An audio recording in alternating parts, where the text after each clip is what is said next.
Everyone, welcome to our YouTube channel Safalta Ganj. I hope you all are well and your preparations are also going very well. So today we are here to discuss about new content which is about NTA UGC NET JRF.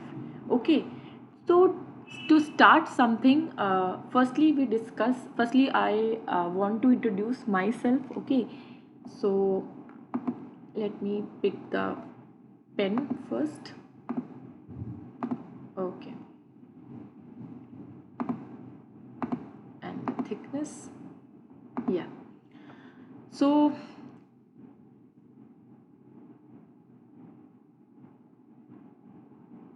my name is Shweta Mishra, right?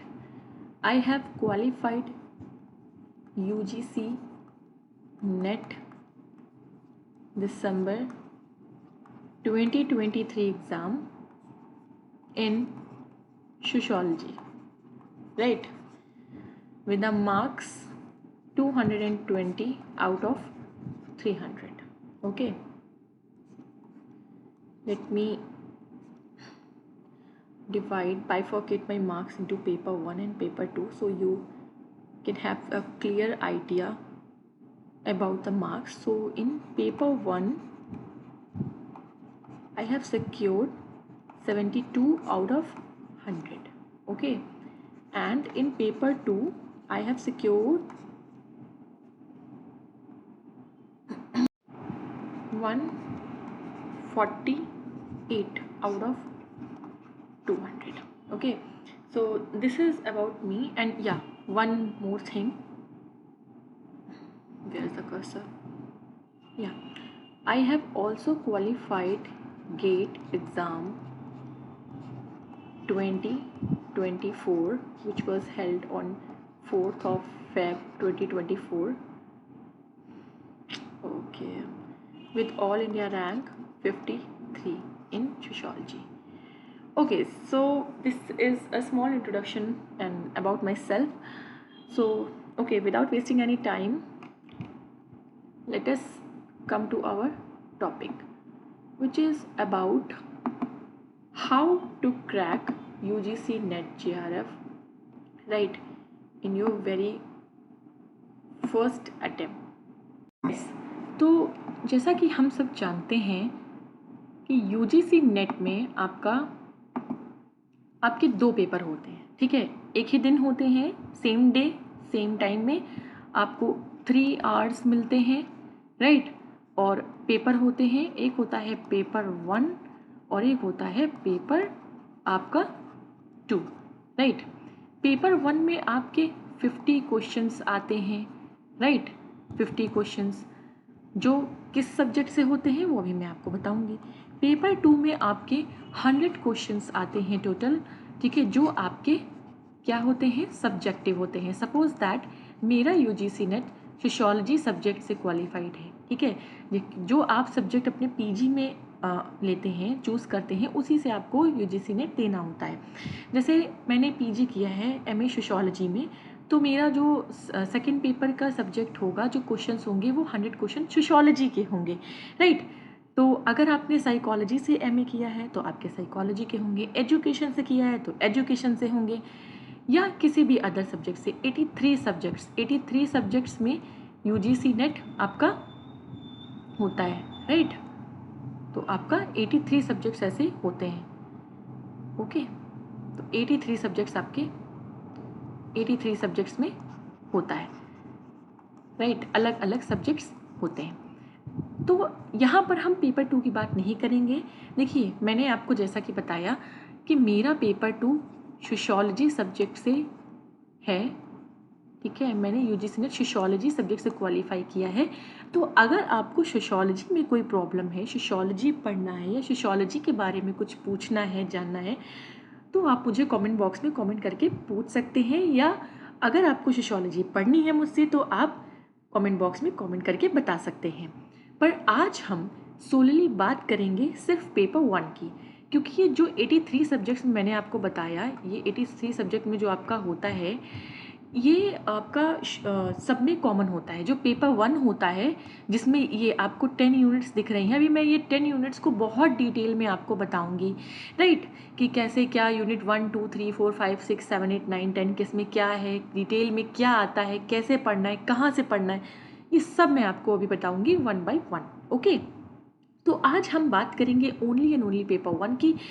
Mind it, अगर आपको sociology से related कोई भी जानकारी चाहिए तो आप मुझे कमेंट बॉक्स में कमेंट करके पूछ सकते हैं, मैं आपका रिप्लाई ज़रूर करूँगी। तो चलिए आज हम सोलली बात करेंगे किसकी, तो हम बात करेंगे सिर्फ पेपर 1 की, राइट। ये सब हम रफ कर देते हैं सो दैट थोड़ा सा स्पेस हमारे लिए बन पाए। ओके, यस, तो अब हम बात करेंगे किसकी, बात करेंगे अपने पेपर 1 की। यस, तो जैसा कि आप यहाँ देख पा रहे हैं ये आपको 10 यूनिट्स दिए हैं। पूरा का पूरा जो पेपर 1 है वो 10 यूनिट्स में आपका डिवाइड है। ओके, 10 यूनिट्स में आपका 10 यूनिट्स में डिवाइड है। पूरा का पूरा पेपर 1 आपका 10 यूनिट्स में डिवाइड है। पहली यूनिट है हमारी टीचिंग एप्टीट्यूड, राइट, ये टीचिंग एप्टीट्यूड की है। दूसरी यूनिट हमारी क्या है, दूसरी है रिसर्च एप्टीट्यूड की, राइट, रिसर्च एप्टीट्यूड की है। तीसरी हमारी क्या है, तीसरी है कॉम्प्रिहेंशन की। चौथी है कम्युनिकेशन की। पांचवी है मैथमेटिकल एप्टीट्यूड की एंड रीजनिंग एप्टीट्यूड। छठी है हमारी लॉजिकल रीजनिंग। सेवेंथ है हमारी डेटा इंटरप्रिटेशन यानी DI जिसे हम कहते हैं।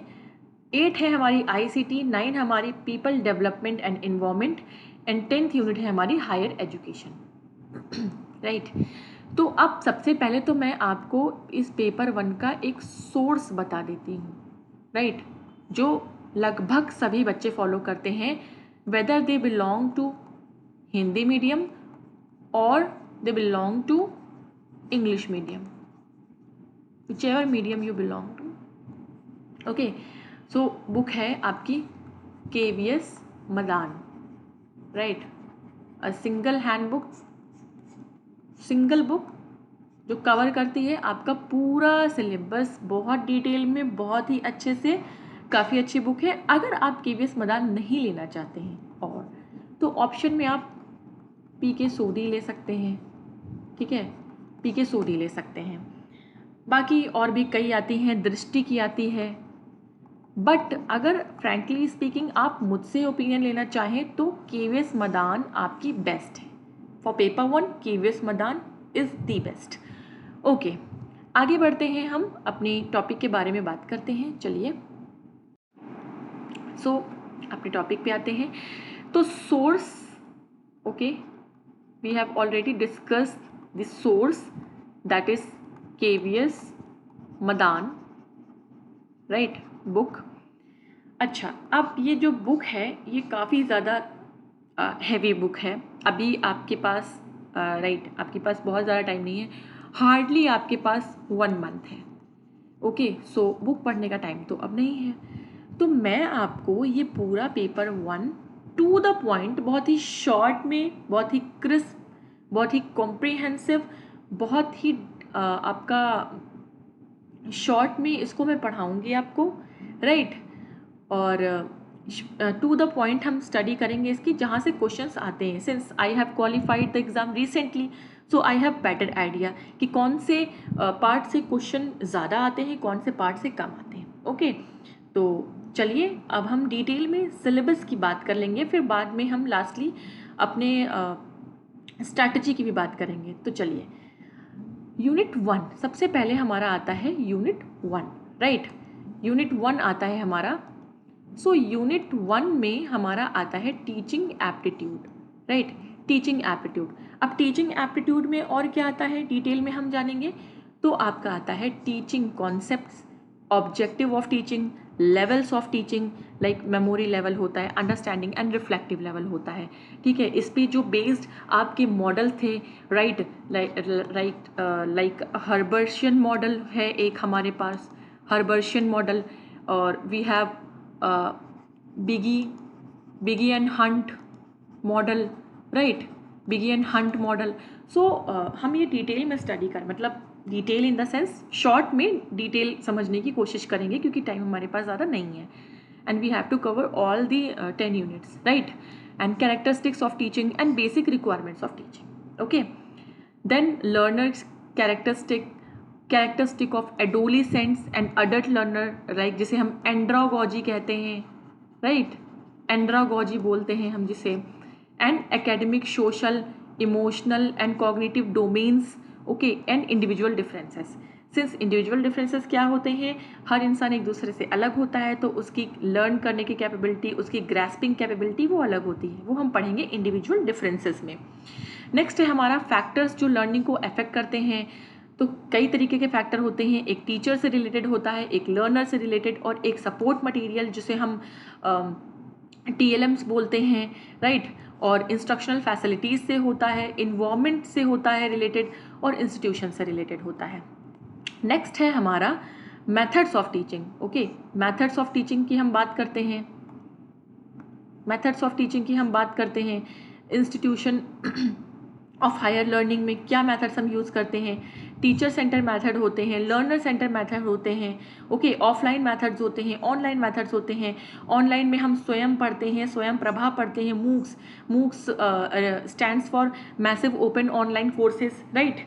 सो डिटेल में हम मूक्स की बात करेंगे. Then we will talk about teaching support system. Okay, traditional support system, modern support system, ICT based support system. Like पहले के ज़माने में ट्रेडिशनल सपोर्ट सिस्टम चलता था. ओके, मॉडर्न फिर आया, फिर ICT बेस्ड अब स्टडी सपोर्ट सिस्टम हो गया है. ओके, नेक्स्ट हम इवैल्यूएशन सिस्टम की बात करेंगे. क्या कितने टाइप के इवैल्यूएशन सिस्टम होते हैं आपके, राइट. आपका CBC होता है. ओके, और आपका चॉइस बेस्ड क्रेडिट सिस्टम होता है जिसे हम CBCS बोलते हैं, और आपका ग्रेड बेस्ड होता है, राइट. हायर एजुकेशन हम पढ़ेंगे NEP के हिसाब से. NEP 2020 में हायर एजुकेशन के लिए क्या इंस्ट्रक्शंस आए हैं, क्या आपका स्ट्रैटेजीज बनी हैं. कंप्यूटर बेस्ड टेस्टिंग पढ़ेंगे, इनोवेशन इन इवैल्यूएशन सिस्टम पढ़ेंगे. जो इवैल्यूएशन सिस्टम है हमारा, इवैल्यूएशन चाहे फॉर्मेटिव हो, चाहे सबमेटिव हो, नॉर्म बेस्ड हो, क्राइटेरियन बेस्ड हो, ये सब हम पढ़ेंगे. इसमें क्या इवोल्यूशन हुआ है, जैसे आपका क्या आया है, एक इवोल्यूशन हम पढ़ लें तो CCE आया है, कॉम्प्रिहेंसिव ओके, कॉम्प्रिहेंसिव इवैल्यूएशन जिसे हम बोलते हैं. ओके, तो ये आपका पूरा यूनिट हो गया, unit 1, that is teaching aptitude. I hope आपको बहुत अच्छे से समझ में आया होगा. ये सब कुछ हम इसमें पढ़ेंगे शॉर्ट में, कम टाइम में ज़्यादा अच्छे से समझने की कोशिश करेंगे. ओके, चलिए अब मूव करेंगे हम अपनी नेक्स्ट यूनिट पे. नेक्स्ट यूनिट हमारी बहुत बहुत ज़्यादा आपकी इम्पॉर्टेंट है unit, that is unit 2, research methodology. Double star कर लीजिए, काफ़ी ज़्यादा इम्पॉर्टेंट है. ज़रूर क्वेश्चन आते हैं और इससे आपको ज़रूर क्वेश्चन देखने को मिलते हैं. तो जानेंगे क्या इसमें पढ़ना है हमें. रिसर्च क्या होती है, मीनिंग पढ़ना है. रिसर्च कितने टाइप की होती हैं. ओके, आपके कैरेक्टरिस्टिक क्या होते हैं रिसर्च के. पॉजिटिविज्म, पोस्ट पॉजिटिविज्म पढ़ना है हमें. अप्रोच, पॉजिटिविज्म क्या होता है, आपकी साइंटिफिक अप्रोच, जहाँ पर आप साइंटिफिक आप अप्रोच अपनाते हैं. लाइक मेथड्स होते हैं, इसमें स्टेप्स होते हैं, राइट. पोस्ट पॉजिटिविस्टिक अप्रोच पढ़ेंगे रिसर्च में. नेक्स्ट हम पढ़ेंगे methods of research. Experimental method, descriptive method, historical method पढ़ेंगे, राइट. क्या मेथड से हम रिसर्च करते हैं. नेक्स्ट हम क्वालिटेटिव एंड क्वांटिटेटिव मेथड्स पढ़ेंगे. लाइक क्वालिटेटिव में हम एट्रीब्यूट्स की बेस पे करते हैं, क्वांटिटेटिव में हम नंबर्स आते हैं, राइट. स्टैटिस्टिकल आपका ये होता है, स्टैटिस्टिकल. ओके, ये स्टैटिस्टिकल होता है. नेक्स्ट हम पढ़ेंगे thesis and article writing. Okay, format कैसे होता है, स्टाइल्स कैसे होती हैं, जैसे APA स्टाइल होती है, MLA स्टाइल होती है, शिकागो स्टाइल, बहुत सारी स्टाइल्स होती हैं, तो वो हम उसके बारे में पढ़ेंगे. क्या होता है APA में, क्या होता है, किस में फुट नोट होता है, किस में इन नोट होता है, किस में पेज आपका टाइटल सेंटर में होता है, ओके, किस में साइड में होता है, ये सब पढ़ेंगे. और फिर लास्टली हम रिसर्च एथिक्स पढ़ेंगे, जिसमें हम प्लेगरिज्म पढ़ेंगे, जिसे हम लिटरेरी थेफ्ट बोलते हैं, साहित्य की चोरी करना जिसे बोलते हैं, हम किसी और के काम को अपना नाम दे देते हैं तो वो प्लेगरिज्म में आता है हमारा, राइट। तो ये हम पूरा रिसर्च यूनिट में, यूनिट 2 में पढ़ेंगे। नेक्स्ट हमारी यूनिट है unit number 3, that is comprehension. इसके बारे में ज़्यादा क्या ही बताया जाए, आप अगर कोई भी एग्ज़ाम देते हैं तो कॉम्प्रीहेंशन आता ही है। आपको एक पैसेज दिया जाएगा और उस पैसेज से रिलेटेड आपको 5 क्वेश्चंस दिए जाएंगे, 5 ही क्वेश्चंस होते हैं, राइट। और जो हिंदी में पैसेज होता है सेम ट्रांसलेशन उसका इंग्लिश में होता है, मतलब पैसेज डिफरेंट नहीं होता है। अभी तक ऐसा ही था, बट अब क्या चेंजेस होंगे गॉड नोज, क्योंकि अभी तक जैसे हमारा पेपर ऑनलाइन था, ऑनलाइन, ओके, अब हमारा पेपर जो है ऑफलाइन शिफ्ट हुआ है इस बार, तो अब कुछ भी हो सकता है, बट अभी तक ऐसा ही था। जो क्वेश्चन जो आपका पैसेज था वो सेम पैसेज होता था, इंग्लिश एंड हिंदी, ओके। चलिए मूव करते हैं अपने नेक्स्ट यूनिट पे। ओके, सो नेक्स्ट यूनिट है is unit 4, that is communication. So in communication unit we will study communication, meaning पढ़ेंगे, टाइप्स पढ़ेंगे, कैरेक्टरिस्टिक्स ऑफ कम्युनिकेशन पढ़ेंगे, ओके। लाइक इफेक्टिव कम्युनिकेशन कब होता है, जब आपका फीडबैक होता है, कितने टाइप का कम्युनिकेशन होता है, इंटरपर्सनल, इंट्रापर्सनल, बहुत सारे टाइप के होते हैं आपके कम्युनिकेशंस, ओके। अभी तो आप कम्युनिकेशन केवल अपनी बात कहना और उसको सुनना, केवल यही कम्युनिकेशन नहीं होता, कम्युनिकेशन के अंदर भी काफ़ी सारी चीज़ें हैं। नेक्स्ट हम पढ़ेंगे इफेक्टिव कम्युनिकेशन, वर्बल हो चाहे नॉन वर्बल हो, चाहे इंटरकल्चरल हो और ग्रुप कम्युनिकेशंस हो, क्लासरूम कम्युनिकेशन हो, वो इफेक्टिव कम्युनिकेशन कैसे होता है। देन हम पढ़ेंगे बैरियर्स क्या होते हैं इफेक्टिव कम्युनिकेशन में, क्या क्या चीज़ें हैं जो अफेक्ट करती हैं कम्युनिकेशन को। देन हम मास मीडिया और सोसाइटी के बारे में पढ़ेंगे, मास मीडिया भी तो हमारा कम्युनिकेशन में आएगा ना, ओके। तो ये भी हम कम्युनिकेशन में पढ़ेंगे। तो ये हमारी कम्युनिकेशन की यूनिट है। क्वेश्चन इससे भी आते हैं, क्वेश्चन आपके लगभग हर यूनिट से आते हैं, कहीं से ज़्यादा कहीं से कम।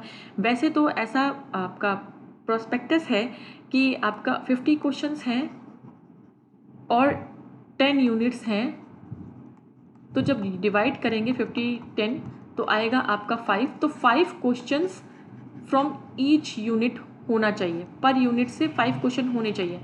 बट कभी कभी ऐसा करते हैं किसी पार्ट से ज़्यादा क्वेश्चन दे देते हैं, किसी से कम, बट आते हर पार्ट से हैं, आपको हर पार्ट प्रिपेयर करना पड़ेगा, ओके।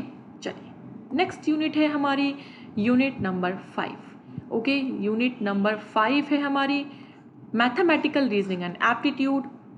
इसमें आपका क्वांटिटेटिव एप्टीट्यूड भी आता है, क्वांट आती है, ओके, मैथ्स आती है और रीजनिंग आता है, एप्टीट्यूड आता है।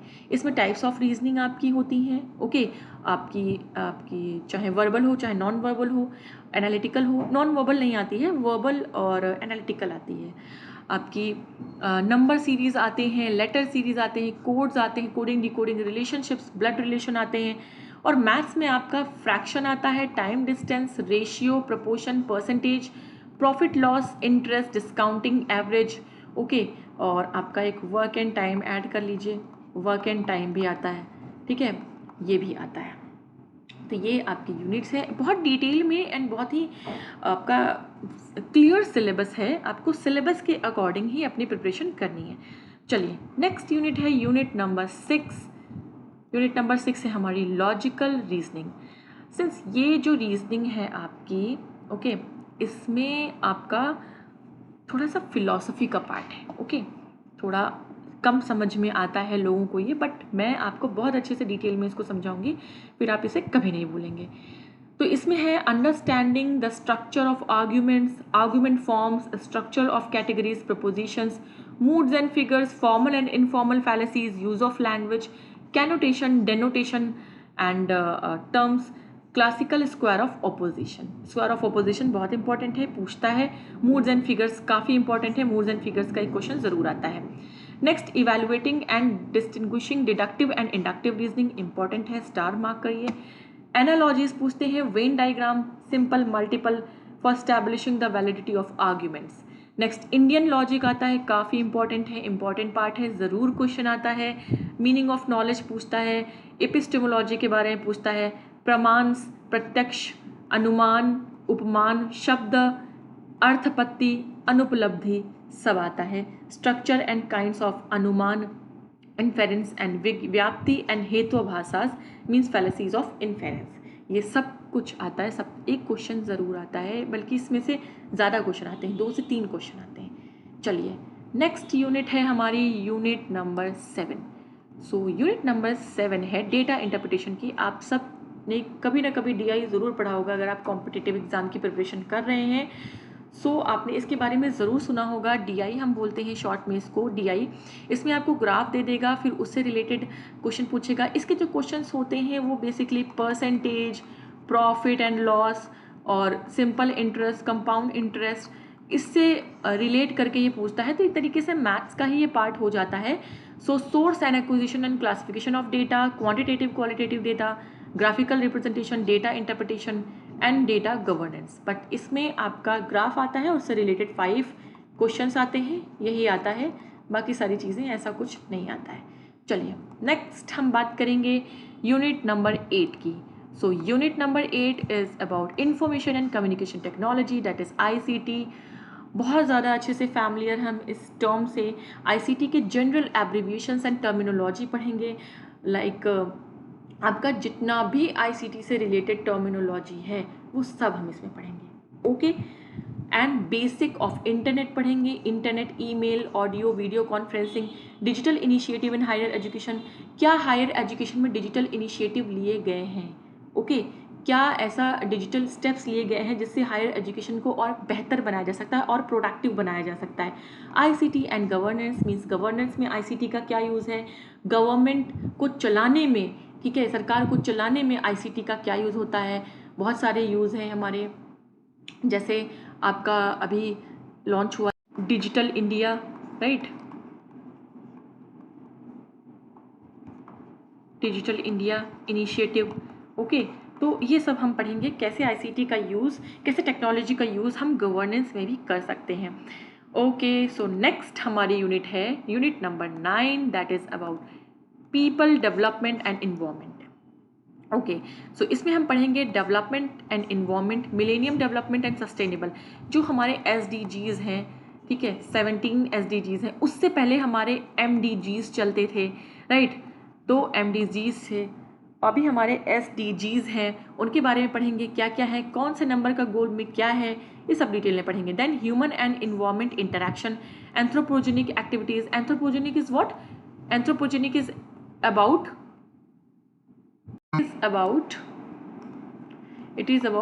All that is human made.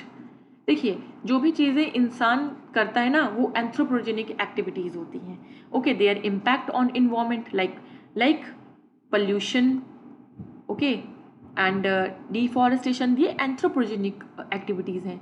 Next हम पढ़ेंगे इन्वायरमेंटल इशूज़। इसमें हम local, regional, global, like air pollution, water pollution, soil noise pollution, waste management, solid liquid, biomedical, hazardous, electronic waste, climate change पढ़ेंगे, socio economic and political dimensions. Next पढ़ेंगे हम impact of pollutants on human health, means इसमें हम diseases के बारे में पढ़ेंगे, okay, disease पढ़ेंगे। Next natural and energy resources like solar energy, wind, soil, hydro, geothermal, biomass, nuclear and forest. Next we will study natural hazards and disasters, mitigation strategies. Next environmental protection act 1886, okay, national action plan on climate change and international agreements, efforts like Montreal Protocol, Rio summits which was held in 1992, okay, रियो में हुआ था, convention on biodiversity और Kyoto protocol, Paris agreement, international solar alliance ISA.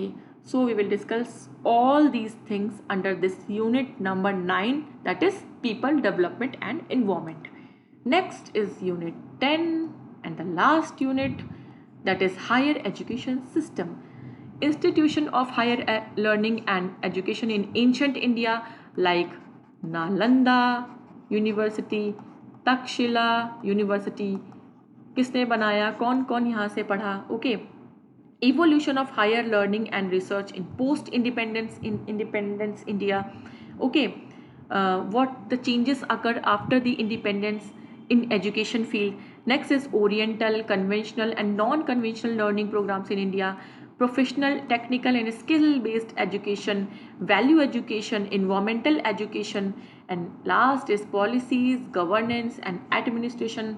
Okay, so this is all about the paper 1. Okay, paper 1. Okay, next we will discuss about the strategy and the major steps that we should take for the next 30 days for a better result. Okay, so let's come to the strategy. Okay, so as we have discussed already about the syllabus, अब हम बात करेंगे आगे अपनी strategy की कि इन 30 days में जो आगे हमारे पास बचे हुए दिन हैं उसमें हमें क्या स्ट्रैटेजी अपनानी है कि हम अच्छा स्कोर कर सकें। Okay, 45 out of 50 score at least कर सकें। देखिए, जब आपका पेपर 1 अच्छा होगा, पेपर 2 में अगर आप अप्रोक्सीमेटली 75 टू 80 क्वेश्चन करेंगे और आप पेपर 1 में 40 टू 45 क्वेश्चन आपके करेक्ट होंगे, तभी जाकर आपका जीआरएफ कहीं क्वालिफाई होगा। देखिए, डिफरेंट डिफरेंट सब्जेक्ट्स के लिए डिफरेंट डिफरेंट कट ऑफ होती है, तो आप ऐसे मत सोचिएगा कि हमारे में तो 90 क्वेश्चन में हो जाता है, किसी का 110 क्वेश्चन में होता है, किसी का 115 क्वेश्चन में होता है। तो वो सब्जेक्ट टू सब्जेक्ट आपका वेरी करता है, बट ये एक आइडियल स्कोर है। अगर इतना आपने स्कोर किया तो आपका जीआरएफ कंफर्म है। ओके, नाउ अब हम बात करेंगे अपनी स्ट्रैटेजी की कि क्या इन 30 डेज में हमें स्ट्रैटेजी अपनानी है, क्या ऐसे काम करने हैं जिससे हमारी एक अच्छी स्टडी हो सके और हम अच्छा स्कोर कर सके। So let's move to the strategy. देखिए, मैं आपको यहाँ पर कुछ स्टेप्स, राइट, मैं आपको यहाँ पर कुछ स्टेप्स बताऊंगी, कुछ स्टेप्स सजेस्ट करूंगी जो आपको लेने हैं जिससे आप एक अच्छा स्कोर कर सकें। फर्स्ट स्टेप आपको जो लेना है that is P Y Qs. Very very important. चाहे जितना आप पढ़ लें, चाहे जितना, बट अगर आपने पी वाई क्यूज सॉल्व नहीं किए हैं देन आप अच्छा स्कोर नहीं कर पाएंगे। बिकॉज क्वेश्चन का पैटर्न अंडरस्टैंड करना बहुत ज्यादा इंपॉर्टेंट है। इस एग्जाम में क्वेश्चन का पैटर्न समझना काफी इंपॉर्टेंट है। तो अभी तक अगर आपने नहीं पढ़ा है पेपर 1 और आप चाहते हैं शुरू करना, तो आपको पी वाई क्यू से स्टार्ट करना है। पहले आपको देखना है कि क्या आपको आता है, क्या आपको नहीं आता है। नहीं आता है तो वो किस पार्ट में है, उसको कितना डीप में पढ़ना है, ये सब एनालाइज करना है। सेकेंड स्टेप जो होगा आपका, वो होगा क्या, to analyse your strong and weak points. Okay, अब इसमें आपको एनालाइज करना है कि आपके स्ट्रॉन्ग पॉइंट्स क्या हैं और वीक पॉइंट्स क्या हैं। सपोज दैट आपको आपको मैथ्स, रीजनिंग ये बहुत अच्छे से आती है, तो आपको इस पर ज्यादा टाइम नहीं देना, प्रैक्टिस करनी है। प्रीवियस ईयर पेपर से केवल आपको देख लेना है किस तरह के, किस लेवल के क्वेश्चंस आते हैं, बाकी उसमें आपको ज्यादा काम नहीं करना है। जो आपके वीक पॉइंट हैं, इसमें भी एक हम कैटेगरी बना देंगे जो मीडियम है, जिसमें आपको आता है बट थोड़ा बहुत आता है, लाइक आईसीटी है या कम्युनिकेशन है। ठीक है, तो इस पे आपको कमांड करनी है। ओके, इस पे आपको क्या करना है, इस पे कमांड करनी है। और जो आपके बहुत वीक हैं, ठीक है, उस पर आपको थोड़ा ज्यादा काम करना है। ओके, तो वीक वालों पे आपको ज्यादा काम करना है, तो ये काम आपको करना है। पॉइंट, नेक्स्ट स्टेप जो आपको लेना है that is prepare those topic which you already know। जो आपको पहले से आते हैं उनको आपको और अच्छे से प्रिपेयर करना है। देखिए, 10 यूनिट्स हैं, 10 यूनिट्स, उसमें से आपको अगर 5 यूनिट्स आती हैं तो मेक श्योर कि आपके उस 5 यूनिट से एक भी क्वेश्चन गलत ना हो। ओके, एक सिंगल क्वेश्चन आपका उस यूनिट से गलत ना हो, ये आपको इंश्योर करना है। नेक्स्ट स्टेप जो आपको ध्यान में रखना है, very very important, that is continuous revision. Okay, revision आपको नई चीजें तो पढ़नी ही है, बट पुराना जो है, चाहे वो आपका सब्जेक्ट पार्ट हो, चाहे वो आपका फर्स्ट पेपर का पार्ट हो, रिवीजन बहुत बहुत बहुत इंपॉर्टेंट है।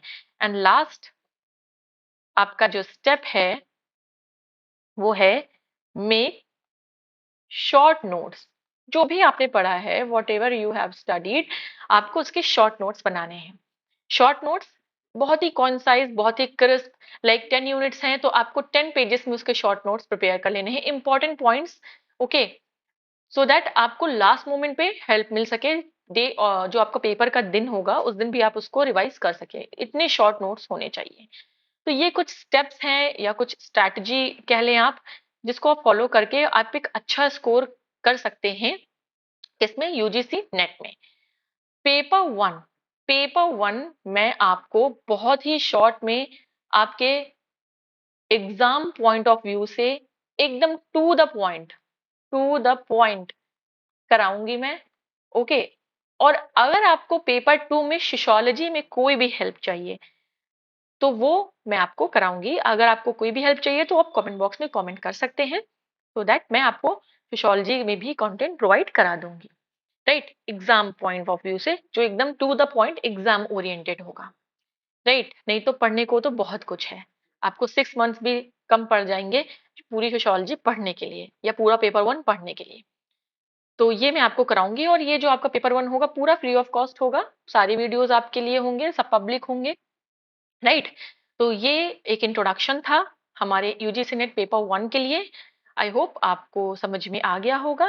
तो नेक्स्ट सेशन में हम अपना टॉपिक स्टार्ट करेंगे, यूनिट वन से हम स्टार्ट करेंगे और जल्दी जल्दी सारी यूनिट्स को कवर करेंगे, राइट। तो चलिए आज के लिए इतना ही, मिलते हैं अपने नेक्स्ट फर्स्ट सेशन में जिसमें हम बात करेंगे टीचिंग एप्टीट्यूड की। Okay, good bye, thank you so much.